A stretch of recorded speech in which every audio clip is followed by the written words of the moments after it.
I am by birth a Genovese, and my family is one of the most distinguished of that republic. My ancestors had been for many years councillors and syndics, and my father had filled several public situations with honor and reputation. He was respected by all who knew him for his integrity and indefatigable attention to public business. He passed his younger days perpetually occupied by the affairs of his country. A variety of circumstances had prevented his marrying early, nor was it until the decline of life that he became a husband and the father of a family. As the circumstances of his marriage illustrate his character, I cannot refrain from relating them. One of his most intimate friends was a merchant who, from a flourishing state, fell, through numerous mischances, into poverty. This man, whose name was Beaufort, was of a proud and unbending disposition and could not bear to live in poverty and oblivion in the same country where he had formerly been distinguished for his rank and magnificence. Having paid his debts, therefore, in the most honorable manner, he retreated with his daughter to the town of Lucerne, where he lived unknown and in wretchedness. My father loved Beaufort with the truest friendship and was deeply grieved by his retreat in these unfortunate circumstances. He bitterly deplored the false pride which led his friend to a conduct so little worthy of the affection that united them. He lost no time in endeavoring to seek him out, with the hope of persuading him to begin the world again through his credit and assistance. Beaufort had taken effectual measures to conceal himself, and it was 10 months before my father discovered his abode. Overjoyed at this discovery, he hastened to the house, which was situated in a mean street near the Rus.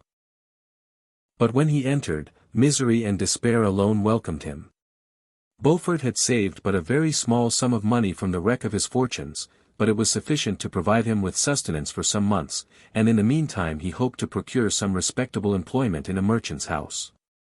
The interval was, consequently, spent in inaction. His grief only became more deep and rankling when he had leisure for reflection, and at length it took so fast hold of his mind that at the end of 3 months he lay on a bed of sickness, incapable of any exertion. His daughter attended him with the greatest tenderness, but she saw with despair that their little fund was rapidly decreasing and that there was no other prospect of support. But Caroline Beaufort possessed a mind of an uncommon mould, and her courage rose to support her in her adversity. She procured plain work, she plaited straw and by various means contrived to earn a pittance scarcely sufficient to support life. Several months passed in this manner. Her father grew worse, her time was more entirely occupied in attending him, her means of subsistence decreased, and in the 10th month her father died in her arms, leaving her an orphan and a beggar. This last blow overcame her, and she knelt by Beaufort's coffin weeping bitterly, when my father entered the chamber. He came like a protecting spirit to the poor girl, who committed herself to his care, and after the interment of his friend he conducted her to Geneva and placed her under the protection of a relation. 2 years after this event Caroline became his wife. There was a considerable difference between the ages of my parents, but this circumstance seemed to unite them only closer in bonds of devoted affection. There was a sense of justice in my father's upright mind which rendered it necessary that he should approve highly to love strongly. Perhaps during former years he had suffered from the late discovered unworthiness of one beloved and so was disposed to set a greater value on tried worth. There was a show of gratitude and worship in his attachment to my mother, differing wholly from the doting fondness of age, for it was inspired by reverence for her virtues and a desire to be the means of, in some degree, recompensing her for the sorrows she had endured, but which gave inexpressible grace to his behavior to her. Everything was made to yield to her wishes and her convenience. He strove to shelter her, as a fair exotic is sheltered by the gardener, from every rougher wind and to surround her with all that could tend to excite pleasurable emotion in her soft and benevolent mind. Her health, and even the tranquillity of her hitherto constant spirit, had been shaken by what she had gone through. During the 2 years that had elapsed previous to their marriage my father had gradually relinquished all his public functions, and immediately after their union they sought the pleasant climate of Italy, and the change of scene and interest attendant on a tour through that land of wonders, as a restorative for her weakened frame. From Italy they visited Germany and France. I, their eldest child, was born at Naples, and as an infant accompanied them in their rambles. I remained for several years their only child. Much as they were attached to each other, they seemed to draw inexhaustible stores of affection from a very mine of love to bestow them upon me. My mother's tender caresses and my father's smile of benevolent pleasure while regarding me are my first recollections. I was their plaything and their idol, and something better, their child, the innocent and helpless creature bestowed on them by heaven, whom to bring up to good, and whose future lot it was in their hands to direct to happiness or misery, according as they fulfilled their duties towards me.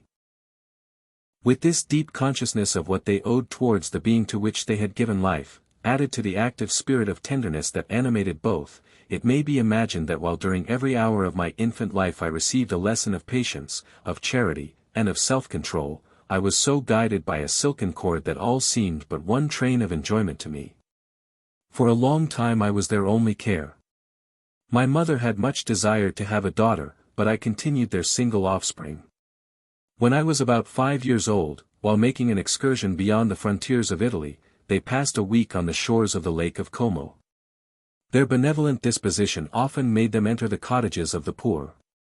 This, to my mother, was more than a duty, it was a necessity, a passion, remembering what she had suffered, and how she had been relieved, for her to act in her turn the guardian angel to the afflicted.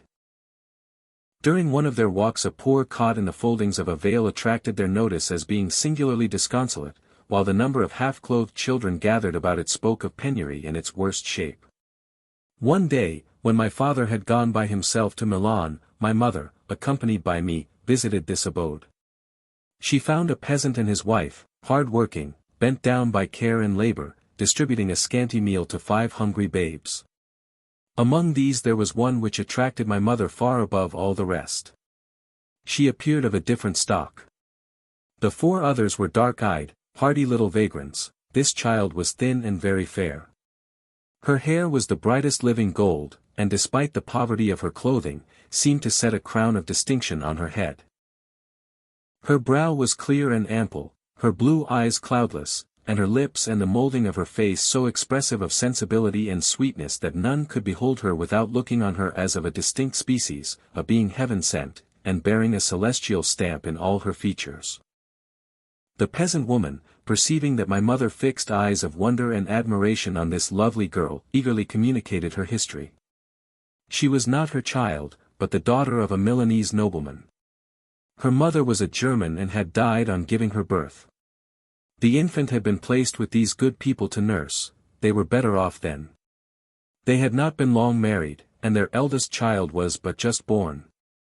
The father of their charge was one of those Italians nursed in the memory of the antique glory of Italy, one among the Schiavi Ognier Fermenti, who exerted himself to obtain the liberty of his country. He became the victim of its weakness. Whether he had died or still lingered in the dungeons of Austria was not known. His property was confiscated, his child became an orphan and a beggar. She continued with her foster parents and bloomed in their rude abode, fairer than a garden rose among dark-leaved brambles. When my father returned from Milan, he found playing with me in the hall of our villa a child fairer than pictured cherub, a creature who seemed to shed radiance from her looks and whose form and motions were lighter than the chamois of the hills. The apparition was soon explained. With his permission my mother prevailed on her rustic guardians to yield their charge to her. They were fond of the sweet orphan. Her presence had seemed a blessing to them, but it would be unfair to her to keep her in poverty and want when Providence afforded her such powerful protection. They consulted their village priest, and the result was that Elizabeth Lavenza became the inmate of my parents' house, my more than sister, the beautiful and adored companion of all my occupations and my pleasures. Everyone loved Elizabeth. The passionate and almost reverential attachment with which all regarded her became, while I shared it, my pride and my delight. On the evening previous to her being brought to my home, my mother had said playfully, "I have a pretty present for my Victor, tomorrow he shall have it." And when, on the morrow, she presented Elizabeth to me as her promised gift, with childish seriousness, interpreted her words literally and looked upon Elizabeth as mine to protect, love, and cherish. All praises bestowed on her I received as made to a possession of my own. We called each other familiarly by the name of cousin.